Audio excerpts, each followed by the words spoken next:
केंद्र व राज्य शासनाच्या आदेशानुसार ऑगस्ट ते ऑक्टोबर 2026 या 3 महिन्याचं रेशन धान्य एकत्रित वितरित करण्याचा निर्णय घेण्यात आला आहे. शिधापत्रिकाधारकांसाठी एक गुड न्यूज असली तरी रेशन दुकानदारांपुढे साठवणूक आणि वाहतुकीचा प्रश्न आहे. तसेच पॉस मशीनवर 3 महिन्याचा कोटा दाखवणं आवश्यक आहे. शासनाकडून हे पॉस मशीन प्रत्येक महिन्याला बंद करण्याचा प्रकार होत असल्यानं ग्राहक आणि रेशन दुकानदारात वादाचे प्रसंग येणार आहेत. रेशन दुकानांना आता 3 महिन्यांचं धान्य कोटा एकाच वेळी देण्याचा निर्णय शासनाने घेतला आहे. या निर्णयामुळं आगामी ऑगस्ट ते ऑक्टोबरपर्यंत धान्य रेशन दुकानदारांना एकत्रित वितरित केलं जाणार आहे.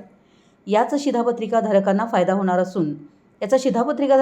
होणार असून प्रत्येक महिन्याला त्यांना वेळेत रेशन मिळणार आहे. पण पॉस मशीन शासनानं महिन्याच्या शेवटच्या आठवड्यात बंद केल्यास रेशन दुकानदार व ग्राहकांमध्ये वादाचे प्रसंग येणार आहेत. शासनाच्या या निर्णयामुळे शिधापत्रिकाधारकांचा फायदा होणार आहे. आगामी 3 महिन्याचं रेशन मिळण्याची शाश्वती यातून येणार आहे. यासाठी पुरवठा विभाग धान्य पुरवठा ठेकेदारांकडून रेशन दुकानदारांपर्यंत धान्य पोहोचवणार आहे. पण हे धान्य एकाच वेळी पुरवणं पुरवठादारांना शक्य होणार नाही. दरम्यान या निर्णयाबाबत रेशन दुकानदारांनी नाराजी व्यक्त केली आहे. वाहतूक ठेकेदारांचं असहकार्य आणि तांत्रिक गोंधळामुळे 3 महिन्याचं धान्य एकाच वेळी उचलणं व वाटप करणं अशक्य असल्याचं दुकानदारांचं म्हणणं आहे. याबाबत पुणे विभागातील रेशन दुकानदारांनी पुरवठा उपायुक्तांकडे धाव घेत दरमहा स्वतंत्र वितरणाची मागणी केल्याचं रेशन दुकानदार संघटनेचे अध्यक्ष श्रीकांत शेटे यांनी सांगितलं. एकदम 3 महिन्याचं धान्य साठवणूक रेशन दुकानदारांना सहज शक्य नाही. धान्य वितरण सुरू असताना केंद्र सरकार अचानक डेटा बंद करतं. त्यामुळे शिल्लक राहिलेल्या लाभार्थ्यांना पॉस मशीन बंद असल्यानं धान्य मिळू शकत नाही.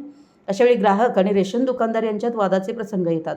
राज्यातही प्रत्येक महिन्याचं धान्य त्याच महिन्यात स्वतंत्रपणे वाटप केल्यास तांत्रिक सर्व्हरवर ताण येणार नाही व डेटा बंद होण्याचा धोका टळेल. गरीब शिधापत्रिकाधारकांना धान्य तांत्रिक त्रुटींशिवाय दरमहा वेळेवर मिळेल. पुणे प्रतिनिधी, मराठी एस न्यूज.